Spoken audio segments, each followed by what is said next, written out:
Halo teman-teman Suara Juventini bersama gue Jeki. Kita ada di episode yang spesial karena pembicaranya lumayan agak banyak nih. Biasanya kan hanya gue dan dua narasumber. Kali ini narasumbernya ada 3. Nah, nanti kita bisa kenalan. Untuk kali ini episodenya agak menarik dan agak berat dikit, tapi juga nggak semuanya berat. Jadi mudah-mudahan teman Suara Juventini bisa ngikutin ya sampai habis karena banyak pasti opini dari teman-teman yang hadir di sini bagus-bagus dan keren-keren. Kita pengen kenalan dulu nih, tapi pasti banyak kayaknya yang udah kenal ya. Kayaknya udah terkenal nih. Narasumber-narasumbernya kayaknya udah sering warawiri di slide-slide-nya Juventus ya. Ya, jadi kita pengen kenalan dulu ya, dari yang siapa dulu nih? Dari yang pakai headsetnya warna putih, kenalan dulu dengan siapa? Halo, gue Andar Sofyan, Juventini Tangerang Selatan sih. Oke, terima kasih Andar Sofyan gabung lagi di Suara Juventini. Terus yang pakai jersey biru dengan siapa? Halo, saya dengan Genta Rita sama Juventini Tangerang Selatan. Oke, satu geng nih kayaknya nih. Genta, terima kasih Nak udah mau hadir di Suara Juventini. Ya, terakhir Eh, dengan siapa? Halo, saya dengan Paundra di Valentini Depok. Oke, Paundra dari Depok ya. Andar dan Paundra udah sering menghiasi juga Suara Juventini. Kali ini kita kedatangan tamu baru juga yaitu Genta ya. Jadi teman-teman mudah-mudahan bisa mengikuti semua informasi dan semua opini dari kita di sini karena channel Suara Juventini yang baru pengen nonton nih, atau yang baru ketemu channel ini adalah channel tentang diskusi di mana diskusinya ini berangkat dari opini fans. Jadi ya kita bebas nih berdiskusi tentang apapun yang lagi up to date. Yang lagi up to date, yang lagi seru tentang Juventus. Jadi kita lagi coba menggali, coba memberikan opini tentang informasi tadi. Nah, sebelum gua masuk ke materi, gue pengen ngasih tahu dulu apa sih yang pengen kita omongin di sesi kali ini. Sesi kali ini yang pertama yang kita pengen omongin adalah eh banding ya Juventus sedang melayangkan banding kepada KONI tentang nasibnya yang minus 15. Apakah nasibnya akan berubah atau nasibnya sama aja? Nah, nanti teman-teman di sini akan memberikan opininya ya. Karena kalau nggak salah dari informasi yang ada dari petinggi Juventus yang namanya Calvo, hari Selasa kita mau banding ya. Terus yang kedua kita mau rekap selama bulan Februari ini kira-kira Juventus ini oke nggak ya performance-nya dari segi hasil pertandingan, dari sisi klasemen, dan dari sisi apapun, dan dari sisi pemainnya apakah ada yang cedera atau enggak. Oke nggak sih di bulan ini, perform nggak ya di Februari ini? Karena kita minggu depan udah masuk bulan Maret lagi, dengan tantangan baru lagi. Yang kedua adalah Mercato. Mercato adalah bursa transfer. Tapi bursa transfer kita yang menariknya kali ini adalah bukan dari pemain, tapi dari sport director. Ini lumayan agak kenceng informasinya adalah kita mau membajak rival, yaitu Masara ya. Ricky Masara, panggilannya Ricky Masara. Nah, ini lumayan juga nih kalau kita membajak dari rival.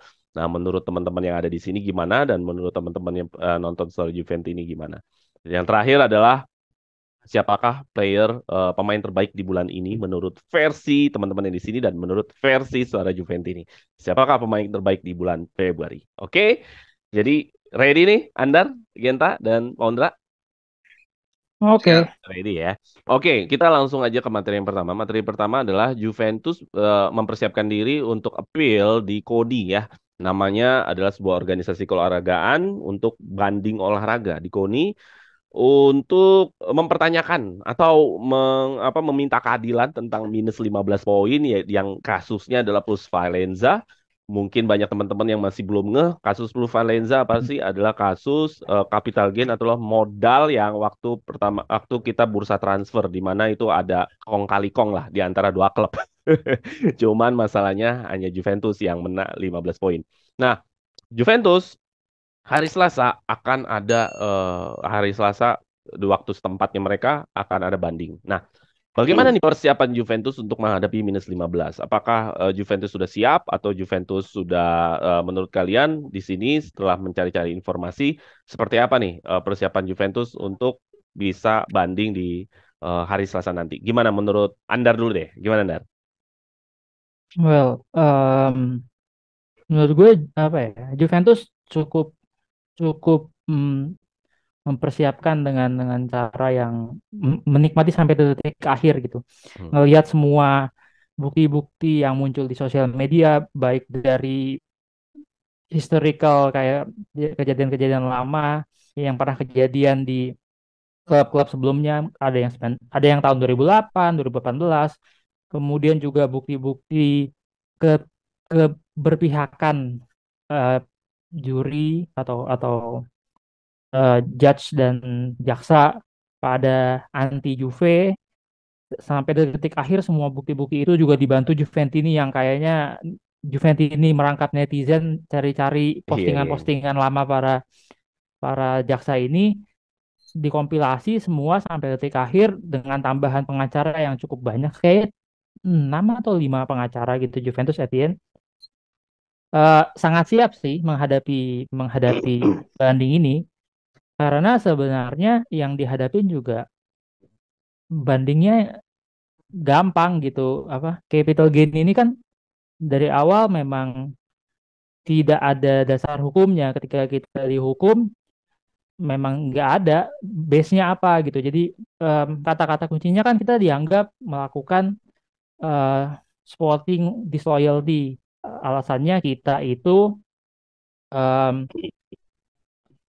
apa ya, menggelembungkan harga gitu. Iya.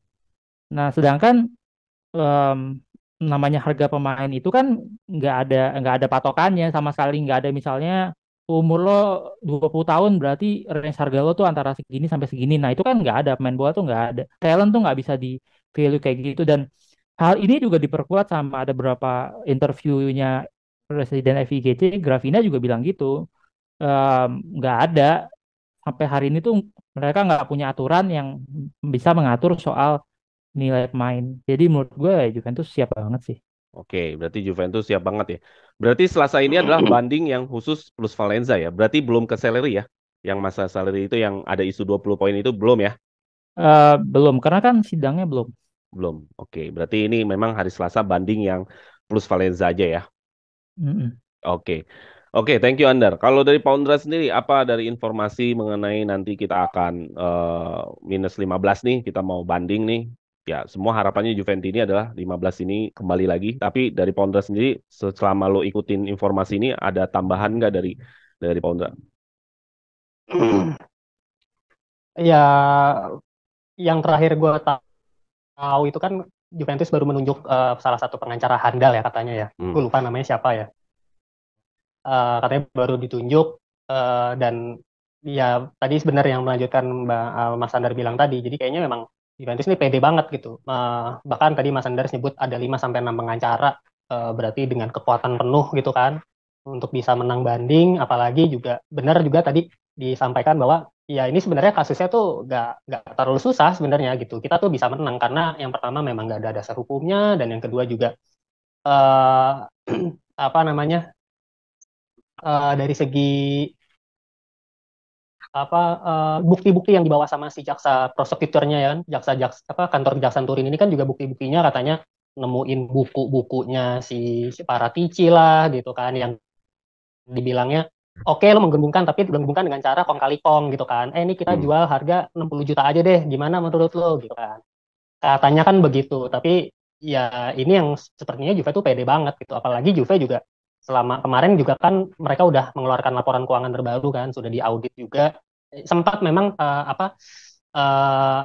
wajar dengan pengecualian kan, tapi akhirnya direvisi lagi dan dari pihaknya Deloitte udah menerima itu.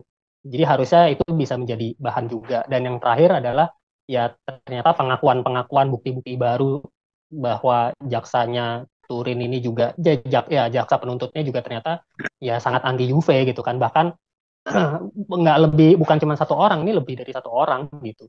Jadi ini yang apa ya, menurut gue ini udah kelihatan banget gitu ya, ada permainan di sini gitu. Nah ini yang kayaknya Juve ini begitu pede akan mengembalikan itu, apalagi kemarin yang gue baca juga bahkan sampai Menteri Olahraganya Italia pun juga mempertanyakan itu gitu, tanda tanya.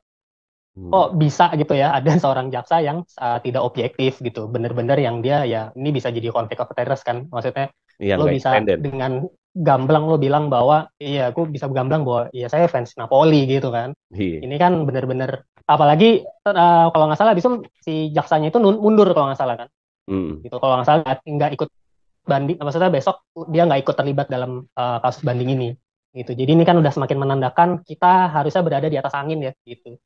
Jadi harusnya sih ini kasus nggak ada masalah sih. Oke, thank you Pak Ondra. Ya mudah-mudahan sesuai dengan harapan kita semua, kita memang di atas angin. Cuman ya ini belum berjalan.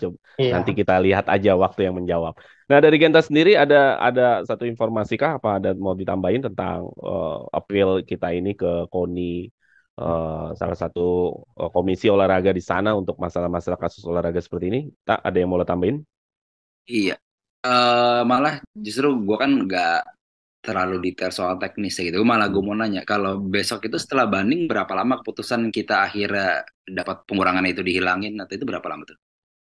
Oh, Ada kurang yang tahu tahu? gue. 1 bulan kalau nggak salah. 1 bulan. 1 bulan ya? 1 Satu bulanan kalau bulan. nggak salah. Persis kayak ini. Jadi habis pengumuman kita dapat waktu banding tuh sebulan, terus bis masukin submit dapat Sebulan jawabannya lagi. tuh sebulan. Ya, berarti maksudnya seri A masih ada kan ya? Masih Masih ada lah. jalan. Masih ada. Ada lah. Masih jalan terus. Iya, iya, iya. Ya, gue harapan sih sama. Cuman memang apa ya? Gue nggak tahu. Gue dalam dua tiga musim terakhir ini apa pas beres Sari lah ya, terus ke Pirlo gitu. Gue sih udah ini ya, udah apa ya? Jadi Juventini itu udah kayak siap aja gitu. Kalau misalnya kayak kemarin orang pada protes pas Pirlo, wah kita nggak Scudetto lagi. Tapi kita mah udah harus siap tuh ngerasain ya kita nggak Scudetto, emang kita udah cukup banget lah 9 kali gitu kan maksudnya. Nah dengar kasus seperti ini juga gue jadi sebenarnya awal oh ya udahlah asik nih ada ini lagi gitu, ada tantangan lagi lah gitu karena kita kan lempeng aja selama ini gitu ya menurut gue 9 tahun dan ya kita minus di kompetisi Eropa aja gitu tapi di Serie A kita lempeng banget. Jadi gue sih ngerasa tertantang aja sekarang kita naik pelan-pelan gitu. Apalagi kalau ntar misalnya dikabulin bandingnya ya udah kita di atas lagi dan yang bikin gue tenangnya juga juaranya udah pasti Napoli gitu kan. Jadi gue ngerasa tenang sih maksudnya kita dihukum juga walaupun ntar misalnya banding cuma dikabulin taruhlah cuma dikabulin minusnya 10 gitu. Kita masih ada nambah 5 jadi kan ya nggak masalah sih kalau menurut gue kita pelan-pelan naik gitu. Target kita apa UCL salah gitu kan. Yang penting juara Napoli gitu kalau gue. Gitu kalau gue sih tanya sih. Tapi menurut lo ini bandingnya bakal fair nggak? Karena kan ada informasi menurut lo aja ya. Kita kan nggak tahu nanti aslinya gimana. Kan ada informasi banyak dari pejabatnya di sana yang anti Juve gitu. Akan lebih fair nggak? Atau apa Feeling gimana? aja ya. Feeling gue fair. Feeling gue sih fair sekarang. Mungkin karena udah ramai juga tadi yang teman-teman udah bilang juga kan PW Menteri Olahraga juga udah bilang. Terus ya gaduh lah, udah gaduh gitu. Kayaknya sih mestinya fair ya. Oke, gak ada Ini kayak kasus ya. Gimana, kayak kasus pajak kemarin gitu. Ketika menterinya udah ngomong langsung kan rame. Bisa aja ke sono ya. Iya, kalau di sono pada punya Rubicon nggak? Oh, Jeep punya kan. Sponsor kita dong. Jeep kan sponsor kita. Iya. Dar, gimana Dar? Menurut lo akan lebih fair nggak? Kalau tadi Genta bilang fair-fair aja karena ini sudah banyak yang ikut mentestimonikan kasus ini. Kalau gue melihatnya ya bisa aja fair sih karena kan kita udah era sosmed ya. Mungkin pengadilannya nanti di sana akan lebih terbuka, jurnalis akan lebih banyak yang menginput. Bahkan dari jurnalisnya Juventus kayak siapa? Romy Agestri mungkin akan mengikuti juga nanti perbandingan ini. Gimana Ndar menurut lu? Akan lebih fair nggak nanti perbandingan? Atau sebenarnya sulit akan ada fairness di sini? Well, sebenarnya kan kasus ini tuh kayak teaser kasus sebenarnya kan. Jadi ketika soal Plus Valencia ini kan sebenarnya kita beberapa bulan yang lalu tuh semua klub tuh udah dianggap nggak lanjut gitu, close gitu. Plus Valencia itu nggak ada. Kemudian karena ada Prisma Investigation itu, akhirnya ditariklah bukti dari si Prisma itu dijadiin kita Plus Valencia gitu. Jadi sebenarnya ya kasus ini tuh teaser hal besar yang akan kita hadapin di bulan-bulan depan sih sebenarnya. Jadi ya kalaupun ini akhirnya minus 15-nya jadi si KONI itu kan cuma bisa mutusin 2. Revoke, jadi kayak dihilangin minus poinnya atau dia terima gitu. Jadi nggak bisa berkurang angkanya. Oke.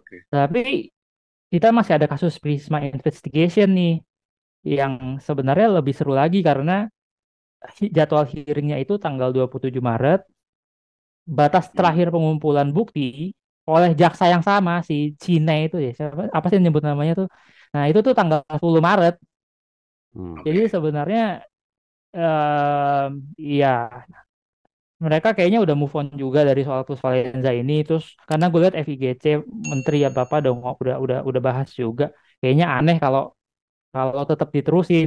Jadi kayak termasuk si Gravina ngomong, iya emang aneh juga kalau capital gain atau Plus Valenza tuh cuma satu klub yang kena gitu. Makanya Iya, iya, betul. makanya larinya sebenarnya ini lebih ke teaser apa yang akan kita hadapin di Prisma Investigation gitu. Iya, iya. Prisma Prisma itu Investigation berarti nanti kita akan di persidangan masalah yang salary itu, gaji itu. ada Ya, 3. Apa? Salary manuver pertama 2020, Mm, salary manuver kedua 2021, mm. satu lagi soal kong kali kong antara Juventus dan klub-klub lain di Italia. Ini tentang apa? Transfer, kong kali kongnya. Tentang transfer, makanya Berarti sebenarnya masih plus ini Valenza juga dong. nah, tapi yang ditarik bukan plus Valenzanya, tapi lebih ke kong kali kong Yang katanya di Ciglio harganya, ngomong soal gaji itu ya? bukan Nah, yang ini soal. Jadi kayak kalau baca 2 hari yang lalu apa 3 hari yang lalu, Rolando Mandragora tuh dipanggil Hmm. sama Guardia di Finanza, Police Finance-nya. Jadi dia ditanya, lo tahu nggak sesuatu tentang ketika Juventus jual lo ke Udinese tahun 2018 itu nilainya 26 juta. Terus 2020, 2 tahun kemudian Juventus tuh beli Mandragora lagi 16 juta. Terus 2021 kalau nggak salah ya, kita jual lagi ke Fiorentina. Nah, itu tuh permainan permainan itu tuh kong kali kong itu tuh yang sekarang berusaha dibuktikan sama si jaksa ini. Bahkan si jaksa Turin ini udah kirim surat ke jaksa di Bologna, jaksa di Udine, jaksa di Genoa, jaksa di Modena, jaksa di Cagliari, jaksa di Bergamo misalnya, untuk bareng-bareng yuk kita kita bongkar nih kong kali kong. Misalnya waktu Juve beli Demiral itu ada Juve beli Demiral, deal Juve Demiral ke Atlanta gitu, termasuk Atlanta jual ke, rencana jual kemana, udah di setting harganya sebelumnya. Nah, itu yang masuk ke Prisma Investigation itu sebenarnya, wah, selain dari salary. Nah, inilah yang dasar-dasar yang kong kali kong ini yang dicoba-coba tarik dulu ke capital gain yang plus Valenza ini gitu. hmm, Jadi oke, oke. mereka tuh jaksanya tuh kayak beli waktu sebenarnya. Oh, iya, iya, iya. Jadi, Ya, jadi teasernya doang nih capital gain ini. iya, iya, iya. Jadi, lu melihatnya bahwa nilai kasus ini sebenarnya nggak seberapa dibanding nanti ya, Iya, yang kita akan hadapi di Prisma itu ya. ya betul. Dan Oke, itu Juve doang, Mas. Ya, yang pasti kalau salary manuver tuh Juve doang, karena Hmm. memang penyakitnya gini, salary manuver itu kan Juventus ngelakuin 2 kali. Tapi kalau diingat Juventus itu cuma ngerilis soal salary manuver itu 1 kali.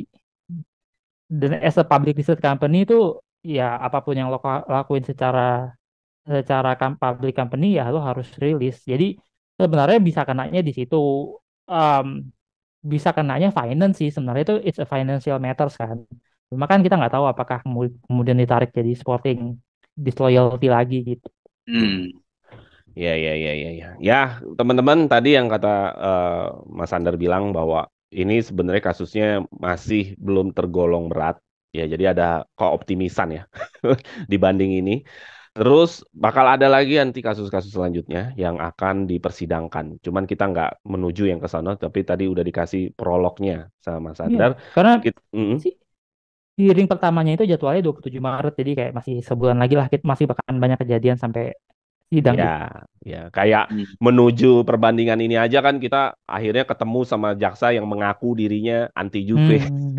Ya, jadi Jadi ya, nanti kita bahas itu nanti aja lah, pas ya, sudah nah, mau deket-deket memang lagi kayak gini. kalau sekarang belum belum banyak yang bisa diomongin sih, karena buktinya juga belum ada yang bocor kan.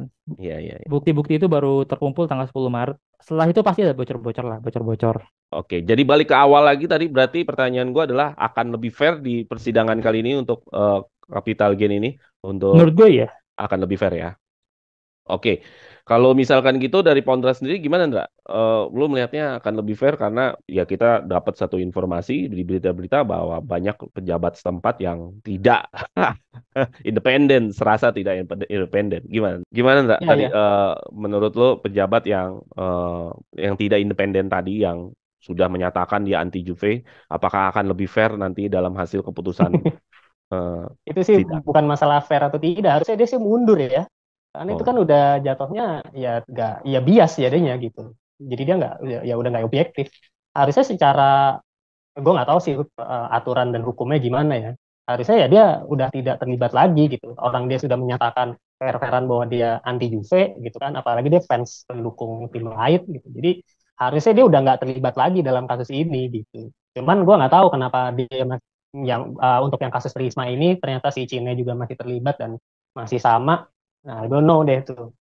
Ya harapannya sih karena kemarin sudah kita kawal gitu kan dari netizen juga kita udah kawal, harapannya ya mereka tetap tetap bisa objektif. Tapi gue sih nggak ya meragukan ya, namanya orang kalau udah nggak suka udah benci, mereka akan ibarat kata akan milih fakta-fakta yang akan berubah gitu, cherry picking gitu kan.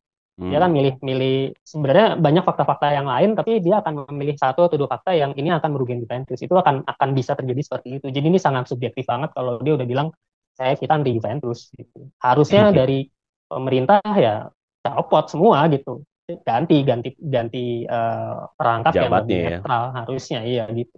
Oke, oke. Ya, nanti berarti dari lo sendiri masih belum melihat ini akan ada fair di sana ya. Iya. Oke, kalaupun nanti hasilnya minus 15 atau balik lagi 15, lo sendiri konklusi akhirnya gimana tentang pengadilan ini? Balik lagi minus 15 ataukah tetap minus 15? Gimana, Ndra? Ba- balik lagi mendapatkan poin 15 lagi ya kita ya. Balik lagi, berarti kita Feeling gue balik poinnya lagi. 47 lagi. Oh iya, jadi Peringkat 2 lagi nih, kita. apalagi Inter baru kalah nih. Baru nggak tahu juga gue ternyata baru kalah sama Bologna. Karena kalau Juve di peringkat 4 banyak pemain yang nggak jadi cabut. Rabiot misalnya, gitu kan. Udah pasti tuh. Dia kalau nggak champion sih gue yakin dicabut beneran. Oke, berarti Siapa kalau tahu. dari Paundra balik lagi, kalau lo tak gimana tak? Balik lagi nggak Ya, minus 15 ya?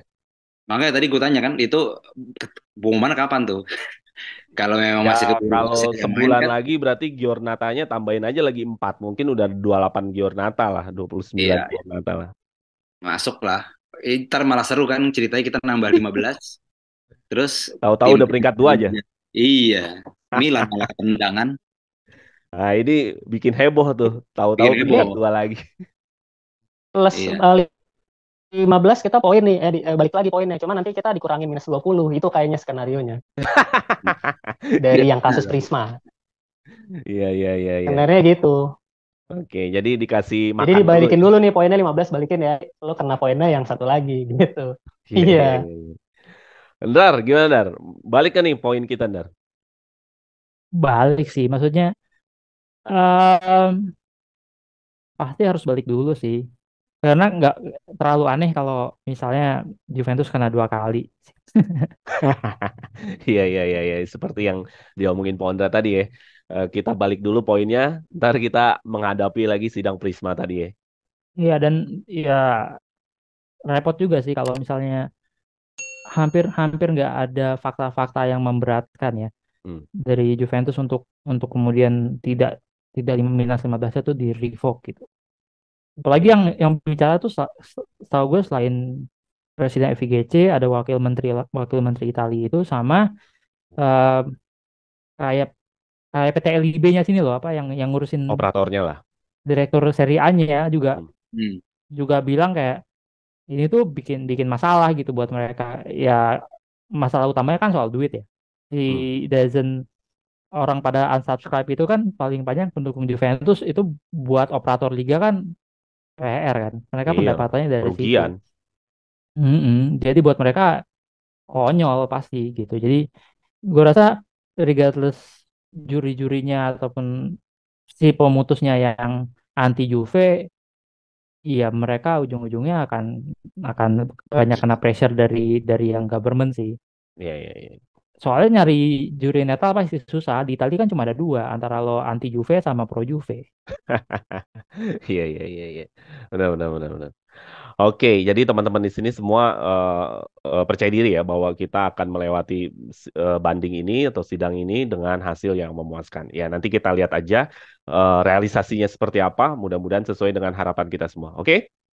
Amin. Oke, Amin. ya. Amin, Gue rasa amin. materi tentang ini kita cukupi dulu. Karena kalau kita bahas ini semua, nanti pada bosen juga. Jadi kita selingi juga dengan materi-materi tentang kondisi tim, yaitu kondisi Juventus untuk yang paling update. Yang tadi gue pernah bilang di awal, tadi kita mau ngomongin kondisi Juventus di Februari. Nah, kita di Februari kita ada 5 kali kemenangan, ya, 5 kali kemenangan itu ada di Copa, ada di Europa Liga juga, ada di Serie A tentunya. Terus kita sekali seri itu ada di Europa Liga dan tidak ada kalah. Nah, ini mantep banget nih, nggak ada kalah. Terus di Februari klasemen kita saat ini ada di peringkat 8 karena up to date-nya adalah kita belum tanding lawan Torino pada saat kita bikin konten ini. Terus di Coppa Italia kita ke semifinal, nanti akan ditunggu Merda di bulan Maret. Nanti di 16 besar di Eropa Liga kita akan ditunggu di 10 Maret melawan Freiburg. Nah, gimana nih? Gua ke Pondra dulu nih. Kalau tim Juventus kayaknya Pondra lebih seneng nih ngomongin ini. Gimana, Ndra, melihat Februari, pencapaian Februari? Kayaknya nggak seasem Januari nih. Gimana lu lihat pencapaian semuanya nih? Oke, silakan, Ndra. Sangat sangat memuaskan ya. Gue sih Sangat seneng dengan memuaskan ya. hasilnya karena 5 dari 6 pertandingan kita lima kali kemenangan, semuanya clean sheet pula, gitu nggak kebobolan. Nah, bahkan gue sempat nge-tweet kan, alhamdulillah kita clean sheet gitu kan. Eh mungkin buat tabungan nanti kalau buat dibantai Napoli ya. Iya, iya. Ya Terus, terus. harapannya enggak ya, cuma misalnya di jokes aja. Tapi itu hasil yang bagus gitu. Kita lawan Fiorentina meskipun menangnya 1-0, tapi kita lawan Salernitana menang 3-0, lawan Spezia 3-0, lawan Nantes kemarin juga menang 3-0. Agak asem waktu pas di leg pertama ya, Juve lawan Nantes ya 1-1. Itu harusnya juga partai yang harusnya kita berbuah kemenangan juga. Tapi overall ini performa yang menurut gue udah kelihatan ada hasilnya dari apa yang sudah kita lalui di tahun lalu.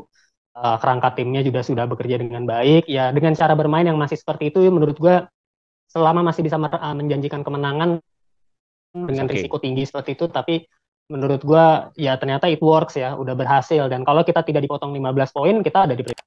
Jadi ini adalah sebuah hal yang menurut gue peningkat yang cukup signifikan dibanding tahun lalu. Tahun lalu pun kita masih belum bisa nyampe peringkat 2 besar gitu. Sekarang kita harusnya udah bisa masuk 2 besar kan. Nah, jadi setelah Januari kita banyak kebobolan, ternyata Allegri dengan ya merapikan lagi timnya, dan di Februari ini ternyata alhamdulillah juga beberapa pemain udah mulai pulih kan, Chiesa, Di Maria yang kita tahu juga ternyata lebih performanya udah kembali lagi seperti semula. Jadi ini sebuah catatan yang menurut gua oke sih, keren gitu. Keren. Oke, mantap. Oke, gitu aja. Oke, Genta, gimana tak? Juventus bulan Februari ini kayaknya kembali ke trek kemenangan ya. Nggak ada kalah. Terus kita semua masih ongoing nih. Semua kompetisi tiga kompetisi masih ongoing. Serie A ya jelas ya masih ongoing. Coppa Italia masih ongoing. Europa League masih ongoing. Gimana lu melihat Juventus nih bulan Februari nih? Ya, tadi yang si Popon bilang sih udah ngerangkum yang mau gue sampaikan juga. Cuman yang penting juga di sini poin bahwa kita juga udah punya formasi yang cukup pakem ya di Apa menurut lo Februari. yang pakem itu? 3-5-1-1 atau 4-3-3? 3-5-1-1, terus 3-5-1-1. 3-4-3 gitu kan. Kemarin sempat nyoba Chiesa, Di Maria, Vlahovic juga di depan gitu. Terus ya 3 di belakang itu suka nggak suka, ternyata Allegri nyaman kan dengan trio Brazil gitu ya. Iya. Walaupun gue merasa waktu si Rugani main beberapa kali itu bagus banget juga sih gitu kan. Kalau sekadar lawannya kayak Leke atau Torino besok sih gue sih percaya ya sama kayak Rugani gitu misalnya. Cuman ternyata Allegri ya kalau udah ya nyaman gitu, kadang-kadang dimainin terus gitu kan. Ya itu udah punya pakemnya, Fornal 3 back, terus kayak di Siglio kan sembuh tuh. Dia ganti-gantian sama Cuadrado, ya bakal template gitu aja kayak dulu dia masang Barzagli gitu kan. Udah di sini pasang Barzagli gitu di kanan, jadi ya Allegri banget lah. Terus di kirinya si Kostic kadang-kadang bisa taruh Chiesa atau si Link gitu. Jadi ya udah ada pakem lah. Karena Allegri itu kan juga pernah yang musim kapan tuh dia yang abis kita masuk final champion Allegri pertama tuh berarti 2015 ke 16 tuh ya. Kan sempat terseok-seok juga tuh. itu Vidal cabut kalau nggak salah kan waktu itu kan, terus si Pirlo juga cabut, Tevez cabut. Itu kan dia sempat terseok-seok nyari pakem dulu kan, Ya. sampai akhirnya di pekan berapa momentumnya lawan Torino tuh kan, lawan Torino si Cuadrado golin, ketemu lagi baliknya 3-5-2 ternyata pakem, habis itu juara. Jadi ya emang Allegri tuh kayaknya harus nemu pakem dulu sih. Oke, jadi lu melihatnya di bulan Februari ini kita sudah punya pakem ya, yang lu bilang tadi Ya tiga. walaupun telat ya, tapi oke lah.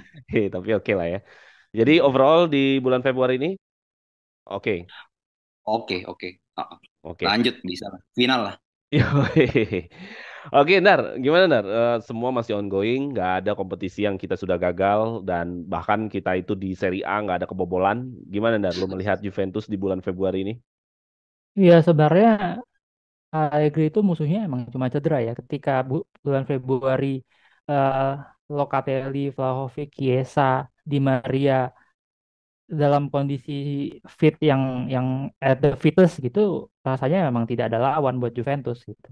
Problem kita dan problem Allegri menurut gue emang ketika orang-orang penting ini gitu, kita kehilangan orang-orang penting ini termasuk Adrian Rabiot juga, di situ tuh goyang gitu. Itu yang kejadian di Januari menurut gue. Hmm. eh, Februari ini orang-orang itu sangat sehat gitu, dan ya ya kita bisa lihat di Maria begitu sehat banget gitu, benar-benar bisa hat trick di Eropa gitu, dan kita lolos ke round of 16 di Eropa itu emang sudah seharusnya gitu. Kita 2020, 2021, 2022, 2000, iya, 3 tahun itu ya Selalu at masuk least ya, kita di 16 Eropa tuh besar. pasti masuk ke round of 16 gitu. Jadi ya tercapailah minimum benchmarknya 3 tahun terakhir tuh udah masuk, udah aman lah sekarang round of Iya, iya. 16 walaupun biasa di UCL nih, di WL, tapi ya kuncinya sih menurut gue di ini ya, di stamina para pemain-pemain kunci ini sih. Oh gitu. Berarti kalau lu pribadi melihat ada pemain penting yang udah kembali lagi ke performa dan tidak ada yang cedera gitu ya? Yes. Oke. Tapi overall gimana? Oke? Oke banget atau Overall biasa aja? oke. Oke. Em, iya, ini Juve yang expected gitu. Ketika semua sehat, ya inilah Juve yang sebenarnya gitu. Cuma masalahnya eh, sepanjang musim tuh ya jarang semuanya bisa main bareng gitu. Bahkan di akhir bulan ini aja kita udah kehilangan Chiesa lagi gitu. Jadi ya Hmm. begitulah. Nah, berarti kalau gue langsung ngomongin tentang cedera nih, ya cedera-cedera tadi kayaknya nggak pernah lepas dari Juventus nih. Apakah isu musim depan akan terus masih sama atau sebenarnya harus ada yang perlu dilakukan nggak? Waktu itu sih sempat ya, salah satu Fabiana Della Vella tuh bikin di kontennya tuh sampai dia datengin dokter kesehatan apa siapa gitu ngomongin tentang cedera Juventus yang memang udah di atas rata-rata, dan ya sampai di bulan ini aja kita masuk lagi nih si Milik cedera di bulan Februari kan, Milik cedera kan, bener kan? Iya, Miretti dia cedera. Kalau Miretti di gue awal. ngelihatnya cederanya karena emang benturan ya. Bukan benturan, emang dia kejadian kayak salah salah jatuh apa ya waktu itu ya? Di selengkat, di Salah tackle. salah napak Di Di tackle. tackle bukan. yang Iya, akhirnya penalti kan? Iya. Bukan. lupa, Iya, bukan. Dia Enggak, kayaknya di kalau tackle nggak dia. tackle ya. Kalau nggak salah lupa salah gue napak deh saking yang seringnya ankle-nya gitu cedera deh. melulu pemain-pemain Juventus. Itu Lupa. kelihatannya waktu itu nggak kayak nggak parah gitu kan. Iya, Oh. Iya, iya, iya. tapi triggernya mungkin itu ya, Hmm. yang di ujung kotak penalti itu kan Ya. pokoknya. Iya, iya. Nah, kalau cedera-cedera ini ya kita kan musim mau selesai ya. Kita ngomong masalah cedera nih. Apakah ada perubahan nggak sih fitnessnya pemain Juventus nanti ke depannya, prediksi lu? Apa ya, kalau gue lihat kayak Di Maria gitu. Hmm. Juventus sudah tahu kalau Di Maria itu ya 75 menit gitu kan.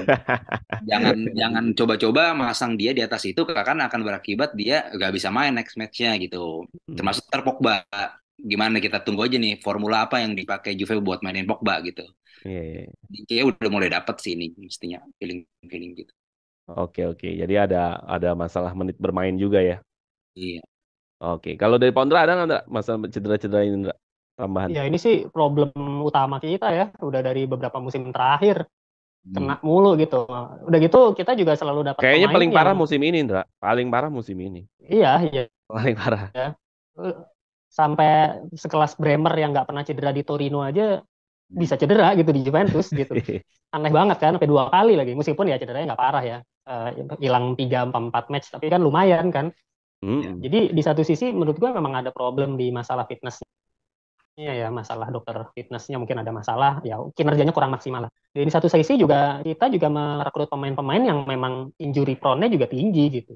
Iya. Sebelumnya kita udah punya Pjanic ditukar sama Arthur Melo, yang Arthur Melo pun di Barcelona juga bermasalah kan. Iya, Kemudian Di Maria juga kan, ya musim lalu sih dia oke lah di PSG nggak terlalu banyak, tapi kan sebelum musim itu kan juga kita tahu Di Maria juga banyak cedera. Terus Pogba juga dalam kondisi yang lagi nggak fit. Lalu di Silio, Padahal bahkan Pogba itu terakhir pramusim main loh Satu main kali sekali doang. doang kan, Habis itu satu cedera. babak, habis itu cedera.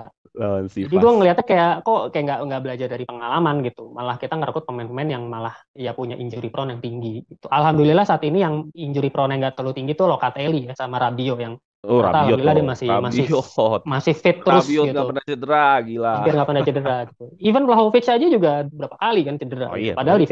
di Fiorentina kita nggak mendengar Vlahovic cedera gitu. Karena Locatelli musim lalu sempat cedera panjang di akhir pon ya.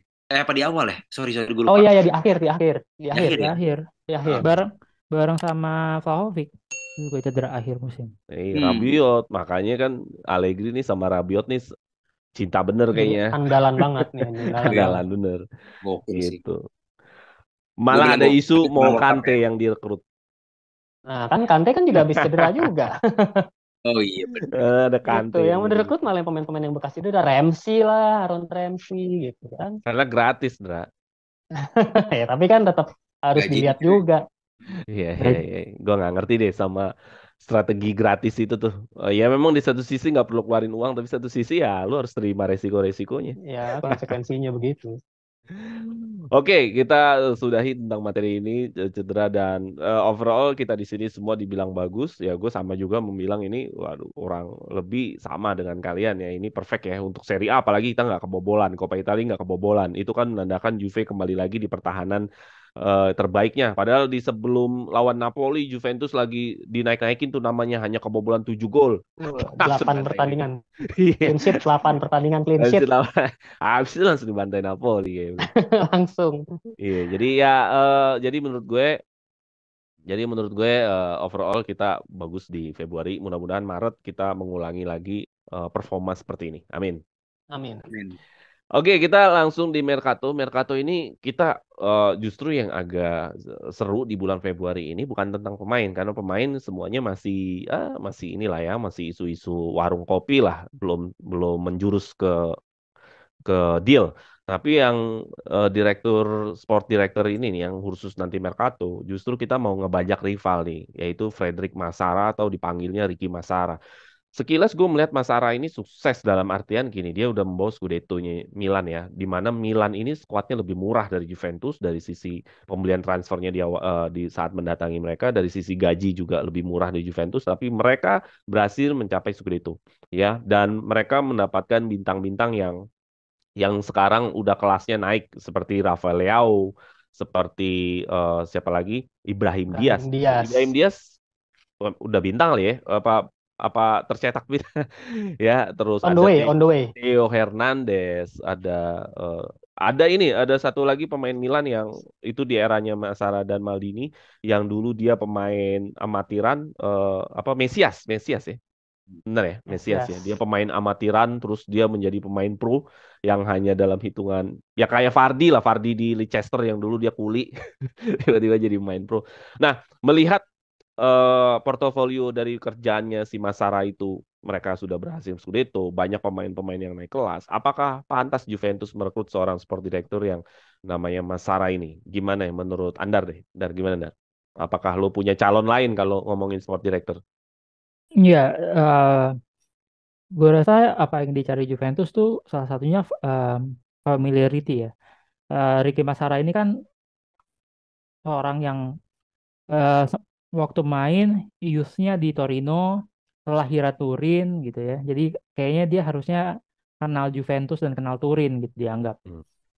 Tapi kalau gue sih lebih seneng sama Giovanni Manna. Head of next gen projectnya kita gitu, yang kemarin juga cover. Berarti yang udah sekarang berjalan. Yang udah sekarang masih muda, seumuran sama gue. Biar masih muda. Seumuran sama gue. 22 tahun ya. Kira-kira gitulah ya.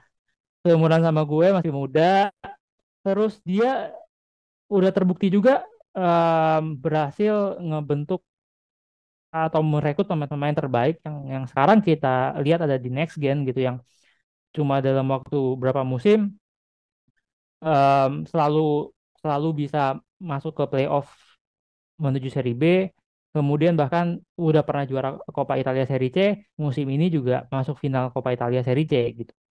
Nah, orang kayak dia ini menurut gue orang yang lebih dibutuhin sama Juventus saat ini, karena ya nggak perlu keluar duit, udah kenal pemain muda, dan sesuai harapan banyak Juventus ini kita bisa ngorbitin pemain dari youth, dari Primavera, dari next gen. Dan ya satu-satunya cara menurut gua, atau cara terbaik adalah ya taruh orang yang udah pernah ketemu sama pemain-pemain ini di tim senior supaya ya bisa ngangkat beneran gitu. Karena kalau orang dari luar ya kemungkinan besarnya akan cari orang dari luar gitu dibanding eh, nyari ke dalam gitu. Jadi gua lebih prefer Giovanni Mana, less cost dan lebih bagus. Jadi peluangnya gede tuh Mas. Menurut gue Kalau sih dari lebih, gosip-gosipnya. kalau menurut gue sih memang besar ya, dalam artian waktu kemarin Winter Mercato juga dia udah di ini ya, udah dijadiin tangan kanannya Cherubini lah, karena Cherubini kan waktu itu baru kena sentence juga kan, kayak Ya, ya. termasuk ngurusin soal jualannya McKennie ya dia kemarin itu gitu, dan Ya. lumayan kan gitu. Iya, iya. Coba nanti kita gini, ngomongin sporting director kan berarti kan ngomongin kapasitas dia nanti kayak negosiasi sama saudara. Kayak negosiasi pemain ya kan. Eh, kita tahu lah kalau model kayak Marota tuh kan paling pinter dia bikin negosiasi pemain. Nah, apakah Mana menurut lu Ndar bisa nggak untuk masalah-masalah negosiasi, masalah-masalah mengenai mendatangkan pemain-pemain yang levelnya bintang, karena Mana kan masih eranya next gen, atau memang Juventus lebih mau membangun anak muda aja nih? Gimana? Ke posisi mana menurut gue bakal, kalau lihat-lihat organisasi sencak Juventus yang sekarang, kita punya Chief of Football itu si Calvo, terus di bawahnya si Cherubini. Jadi si Mana ini lebih ke scouting dan lain-lain, yang deal ya si Calvo gitu. Dan Oh, Calvo tuh orang yang udah lama banget di Juventus, dia pernah jadi Chief Financial Officer juga di Roma dan di Barcelona, jadi menurut gue cukup berpengalaman ya. Jadi the jadi next yang negosiasinya justru Calvo gitu ya? Calvo betul. Jadi Jadi the bukan next Mana ini. Marotanya Jadi tuh si Mana ini Calvo. lebih ngerekrut aja ya. Iya, jadi Scouting balik lagi berarti. balik lagi kayak zaman Marotta dan Paratici gitu. Hmm. Skillnya apa nih lo? Skillnya nego ya, itu Calvo. Skillnya apa? Scouting pemain muda yang yang bertalenta ya si Mana gitu. Nggak digabung-gabung kayak zaman Paratici gitu. Oke, tapi lu percaya diri ya dengan portofolio Mana yang masih ngurus next gen untuk scouting kita pemain-pemain, ya karena kan Juventus nggak mungkin pemain muda semua, pasti mau nggak mau kan ada pemain yang matang juga yang harus direkrut, bener nggak? Iya, tapi kan kita, menurut gue yang dicari bukan soal umur, tapi hidden gemnya itu. Lo bisa Hmm. dapetin Fagioli, lo bisa dapetin Miretti, lo bisa dapetin Pemain yang punya potensi gitu ya. Yildiz, ya orang-orang dari luar Juventus gitu. Ada Oke. ada si siapa kemarin back yang Belanda itu juga gitu, yang Huijsen. Huijsen. Houston. Ya, itu kan semua ya dia, termasuk si Samuel Iling Junior. Hmm. Ya. Terus banyak lah nama-nama itu kan. Dari segi, kalau mungkin di tim lain mereka masuknya bukan next gen, masuknya senior. Kayak Ya. makanya sempat orang ada jokesnya kan, kalau Haaland masuk ke City first team, masuk ke Juventus seri C gitu kan, karena Iya, dianggap iya. umurnya masih muda. Jadi ya, ya menurut gue Lu udah kita percaya udah diri pernah dengan. sukses dengan pola Marotta, Paratici, Calvo, Mana. Menurut gue ya mending dicoba lagi dibanding cari satu orang yang double job gitu, Oke, double berarti duty. duet duet Calvo dan Mana ini menurut lu udah cukup lah ya, nggak perlu lagi ada isu Mercato ini ya. Ya menurut gua enggak. Dan ya Oke. lebih bagus juga kita coba cara baru, orang dari Primavera, dari pemain muda di up orbitin dibanding dari pemain gratisan bergaji mahal ujung-ujungnya masuk game medical. Oke, oke. Oke, thank you Dar, opini lu Dar. Genta, gimana tak? Mercato isu ini penting banget buat, karena keutuhan tim, pembentukan tim semua berawal dari rekrutan pemain. Rekrut salah semua menjadi bermasalah karena kan ada yang cedera, apa ada yang malah apa namanya flop, ada yang malah sebaliknya. Nah, menurut lu gimana nih tentang sport director Ricky Massara ini? Isu yang cukup menarik nggak buat lu, untuk apakah perlu atau seperti Andar udah yang ada aja lah sekarang, atau gimana, Genta? Gue sih jujur kalau secara tracknya sih Ricky Massara ini tahu ya tadi disebutin aja kan, oh dia berarti bisa mendatangkan ABCD gitu untuk Milan dan berhasil dapat Scudetto gitu. Tapi kalau masalah perlu atau enggak, kalau kemarin sempat dengar katanya Juve mau banyakin pemain Itali lagi gitu kan. Kalau buat gue sih yang memang kalau memang tuh visinya terlahir bukan dari sports director ya, mungkin dari apa tuh kalau kayak gitu yang bikin visi Juve misalnya pengen pengen Italinya banyakin ya, mungkin sports director yang memang mau yang bisa mewujudkan itu gitu. Kayak misalnya Juve mau ambil Fratesi gitu. Ya siapa yang bisa nego Fratesi lagi dengan Sassuolo gitu yang polanya kayak Locatelli lah misalnya ngambilnya gitu. Pay later. Terus misalnya mau ngambil Scalvini dari Atalanta itu kan Scalvini udah main di tim senior Italia juga gitu kan itu menurut gue hot prospect banget apalagi kalau Juve mau main 3 back gitu itu udah gak usah cari siapa-siapa lagi nah yang kayak gitu-gitu gue sih lebih ke secara outputnya aja semoga dia bisa kalau emang benar Juve pengen mau banyakin pemain Italia ya yang bisa ngebawa pemain Italia yang benar gak usah nanggung gitu yang udah bener-bener kan di Mancini pun pelatih Italia juga lagi banyak main muda kan Nonto gitu ya kayak gitu-gitu loh jadi kalau Juve mau balik kayak dulu sebagai pilar timnas ya memang harus cari sporting director yang bisa ngedukung itu aja terserah sih siapa aja kalau gue Oke. orangnya gitu Jadi lo lebih kepada nanti pemain-pemain Itali lah yang berjaya lagi di Juventus kalau itu ya. memang mau ke sana ya. Oke. Oke, thank you Tak atas opini Tak. Gimana Lundra? Tadi Ricky Massara ada portofolio yang lumayan juga bagus buat membangun Milan. Milan hari ini tergolong termasuk tim kuat walaupun dengan skuad yang murah sebenarnya. Gimana, Ndra? Kalau Ricky Massara kan gue juga sebenarnya ngelihatnya dia mendapatkan pemain-pemain yang tepat ya. Dia bisa memilih pemain-pemain yang tepat dengan budget yang minim. Ini sudah terbukti di AC Milan. Dia ngedatengin Mike Maignan kan terutama kipernya, Hmm. terus Theo Hernandez. Ya, sebenarnya keren-keren itu pemain-pemain itu dan dia bisa dapat harga murah. Tapi untuk musim ini gue nggak melihat ada suatu kemajuan aja sih di AC Milan ya kayak Saelemaekers sama siapa satu lagi ya belum terlihat aja sih. Mungkin Yang mungkin tahun-tahun Candreville berikutnya apa ya dia dari akan pemain ya Belgia? mungkin tahun-tahun berikutnya pemain-pemain itu mungkin akan bersinar.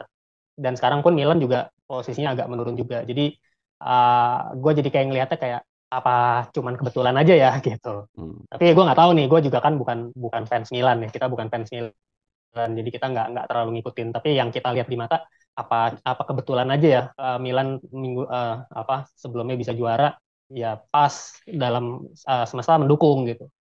Sebelumnya pun di AS Roma juga gue nggak melihat ada sebuah apa ya gerakan yang luar biasa gitu di AS Roma di tubuhnya AS Roma kan dia sempat lama kan tuh di AS Roma kan. Cuman ada kemarin sempat gue baca juga ada beberapa yang transfer dia yang berhasil. Jadi kayak Alisson Becker tuh ternyata rekrutannya dia, Mohamed Salah itu juga rekrutannya dia. Jadi ya ini plus minus sih gitu. Tapi gue bener tadi setuju sama Mas Ander juga dan Genta juga setuju. Semua tergantung bagaimana kebutuhan kita gitu. Kita mau geraknya nih ke arah mana. Kalau misalnya kita mau fokus sama mengembangkan pemain muda, ya kenapa nggak kita coba dari si mana itu tadi. Kalau kita mau fokus ke pemain-pemain Itali, ya Mas Hara bagaimana dengan rekrutan pemain-pemain Italianya gitu kan. Karena di AC Milan sendiri kan juga nggak banyak rekrutan pemain Itali kan. Tonali aja paling. Sisanya banyak dari luar gitu. Nah itu match apa enggak gitu dengan strategi itu gitu. Nah itu yang harusnya dipertimbangkan sama Juventus. Oke. Gue juga melihat Ricky Massara kayaknya nggak bisa kerja sendiri. Dia kan didampingin Paolo Maldini kan. Ya Jadi betul. kalau nggak ada Paolo Maldini juga kayaknya Ya. wah, repot juga Ricky Massara. Jadi gue nggak ngeliat Ricky Massara. Nah itu berarti dia juga sebenarnya nanti akan duet sama Calvo kan sebenarnya. Jadi yang akan negosiasi segala macam kan juga pasti akan si Calvo. Gitu. Jadi gue nggak ngeliat Ricky Massara bisa sebagai terdepan lah seperti kayak Paratici atau kayak Marotta Ya, gitu. benar. Jadi gue nggak Waktu bisa ngeliat itu. di AS Roma juga dia sama Sabatini itu, Walter Sabatini kan. Udah di bawaannya Sabatini. Makanya jadi kayak ya harus kerjanya harus kerja bareng, dia juga nggak bisa kerja sendiri. Iya. Apalagi Paolo Maldini kan karismatik untuk pemain bola muda di mana-mana. Siapa yang nggak ini Paolo Maldini? Ya kan. Jadi gue kurang lah Ricky Massara karena gue ngerasa dia perlu yang didampingin. Jadi gue sebenarnya pengennya sih selain dia tapi memang bisa terbukti cari yang pemain potensial dan pemainnya bisa murah. Gitu. Ya. Oke, kita lanjut lagi tentang isu Mercato. Kita sudahi dulu. Ya mudah-mudahan isunya hanya sebentar isu. Nanti kita lihat aja apa yang terjadi di realisasinya. Nah terakhir penutup pemain terbaik di bulan ini nih. Sebenarnya pilihannya banyak. Nggak harus Di Maria. Ada juga Miretti. Sorry, bukan Miretti. Ada juga Chiesa waktu itu pernah menjadi pemain bagus. Ada juga siapa lagi? Ya banyak sih sebenarnya. Ada Fagioli juga mainnya bagus. Nah, kalau dari Genta sendiri tak best player menurut lo di bulan ini siapa tak? Mungkin kalau di sini foto gue Di Maria, kalau memang Di Maria mungkin satu tambahan lagi pemain lain biar dapat biar dapat penilaian. Siapa tak pemain terbaik bulan ini? Eh, Locatelli ya kayaknya ya. Sama Locatelli. Bremer ya oke lah. Bremer oke. Kalau Di Maria kayaknya pasti lah ya Di Maria ya. Di Maria udah pasti di Pasti. Maria. Di Karena ya itu Maria. tadi gue balik lagi ke dia udah dapat formula mainnya, dia juga mainin aja dari awal lah. Jadi jangan alih-alih pemecah kebuntuan main menit 60 gitu. Hmm. Main dari awal walaupun cuma 70 menit lebih efektif gitu kan. Udah no debat lah. Kedua Locatelli, karena Locatelli ya gue suka, emang pemainnya gue suka lah. Itu ada subjektivitasnya juga. Cuma dia ternyata ada kedatangan Paredes nggak bikin dia tersingkir gitu, dan malah lebih works kalau menurut gua gitu. Dia vital lah menurut gua gitu Hmm. buat di Juventus sekarang gitu Oke. sih. Ya Locatelli, ya setuju sih gue Locatelli fighter banget mainnya. Ya ya. Bertarung banget mainnya. Mm. Dan Ndra, lu siapa Ndra? Best player nih di bulan ini. Iya pasti Di Maria ya. Kalau Iya, iyalah dari segi statistik dan hasil kita bisa melihat jumlah gol dan jumlah assist ya, Di Maria lah penentu kemenangan segalanya. Tapi Locatelli nomor 2-nya itu gue udah bolak-balik muji Locatelli di Twitter kan. Di setiap pertandingan gue hampir selalu memuji Locatelli, cuman lawan Longs yang leg pertama aja karena gue nggak nonton dan ternyata nggak dimainin dari pertama juga kan. Jadi itu bukti bahwa kalau Locatelli nggak main, kita keok lawan Monza pertama, kita kalah. Terus lawan Langs juga ternyata kita seri, nggak mendapatkan kemenangan. Ketika Locatelli masuk, ya hasilnya beda gitu, terasa. Dan apalagi Locatelli ini benar-benar ya mungkin secara pengaliran bolanya mungkin memang masih perlu belajar ya, karena dia juga masih muda. Tapi dari segi defense ini yang keren banget sih bilang. Salah satu kenapa Juve bisa semakin kuat pertahanannya ya karena Locatelli. Jadi Bremer, Danilo sama Sandro tuh terbantu karena Locatelli. Berapa kali dia bisa motong bola, bisa motong arus bola, sampai blocking tuh berapa kali dia ngelakuin itu gitu. Sampai yang paling gokil yang waktu lawan Fiorentina ya, yang dia ngeblok sambil jatuh, terus kakinya dia ngangkat lagi, ngeblok lagi. Kemarin Lonongs pun juga berapa kali. Itu luar biasa sih. Yang ketiga mungkin Danilo ya. Danilo juga efektif mainnya, nge-build up serangannya juga bagus. Danilo, iya Danilo ya. Danilo kayaknya semenjak dia dijadiin kapten kayaknya agak beda auranya. Kapten. Role-nya yang menurut gue lebih cocok gitu. Kalau yang sebelumnya kan dia dijadikan fullback kan. Kalau sekarang dia in the middle antara fullback bisa, terus jadi center back juga. Ternyata di center back itu dia nggak ditaruh di tengah, dia ditaruhnya di sebelah kanan karena supaya dia bisa naik ke depan, bisa di cover sama Bremer. Ternyata itu jadi efektif banget gitu. Dia bisa isi mainnya bagus kan, bisa passing. Termasuk yang kemarin assist ke Di Maria yang lawan Spezia kan juga itu awalnya dari Danilo kan. Atau dia bisa passing ke depan, dia bisa giring bola. Jadi menurut gue ini Allegri menemukan formula yang tepat aja role-nya buat si Danilo gitu. Padahal Danilo itu kan maksudnya ya tergolong baru lah, tapi udah kayak abang-abangan di Juve yang udah lama gitu. Dibanding Bonucci, kadang-kadang Bonucci leadership-nya nggak kelihatan. Marah-marah mulu ya. Kelihatan gitu Danilo kayaknya udah kayak 10 tahun gitu di Juventus. Padahal kan dia baru musim-musim 2000 Sarri kan, zaman Sarri kan dia Sarri ya, Rabiot dia gambar zaman Sarri kan. Tuker Cancelo. Iya, dari zaman Sarri sebenarnya. Dan nggak nyesel kan kita ternyata. Kenapa? Habis ditukar Cancelo dapetnya Danilo. Beda tipikal sih, beda tipikal. Beda tipikal benar. Kebutuhannya juga beda. Beda tipikal aja. Oke, thank you Paundra. Sama seperti Genta juga ya, Locatelli menjadi favorit selain Di Maria pastinya. Nah, kalau Anda gimana, Ndar? Siapa pemain terbaik bulan ini, Ndar? Rabiot sih. Rabiot. Kenapa Rabiot? Apa ada game tertentu yang Rabiot menurut lo bagus? Di semua game bisa dibilang dia apa ya, kayak Allegri tapi di lapangan gitu.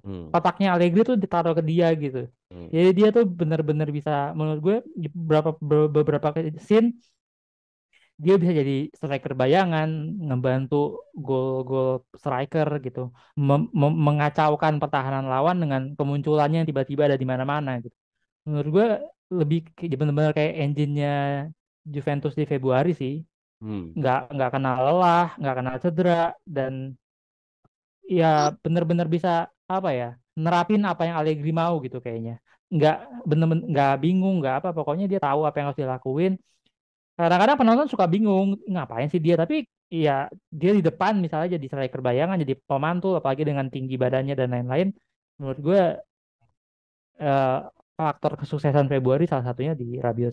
Kemarin kan Wanto sama Sandro keren banget. Iya makanya. Sandro. Tapi Sandronya nge-sliding Vlahovic apa coba maksudnya? Rabiot tuh punya mental dia dan gue baru tahu setelah pas Piala Dunia. Iya.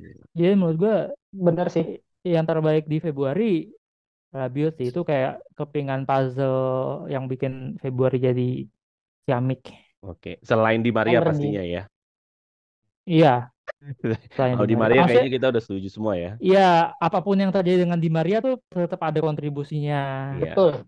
Rabiot di situ gitu. Menurut gua. Iya. Rabiot tuh juga benar sih tadi Mas Ander bilang energi ya. Itu kayak gua ngeliat kayak zaman Vidal beberapa tahun yang lalu gitu. Jadi kalau Vidal mainnya jelek, ya jadi satu tim ikutan jelek. Ketika kemarin Rabiot mainnya bagus, ya satu tim ikutan bagus gitu, karena dia benar-benar ngejelajah depan belakang, benar keren banget sih. Setuju sih gue, Rabiot juga ini kayak punya telepati gitu sama Allegri gitu. Karena pemain yang nggak bakal diganti hanya Rabiot. Locatelli kan masih bisa kena taktik, masukin Paredes dulu, baru Rabiot. Kalau baru si Locatelli. Kalau Rabiot mah enggak, mau lo gamenya Copa kek, lo mau game Serie A, mau lawan Salernitana kek, lo mau lawannya IL, mau siapapun, pokoknya Rabiot terus ada.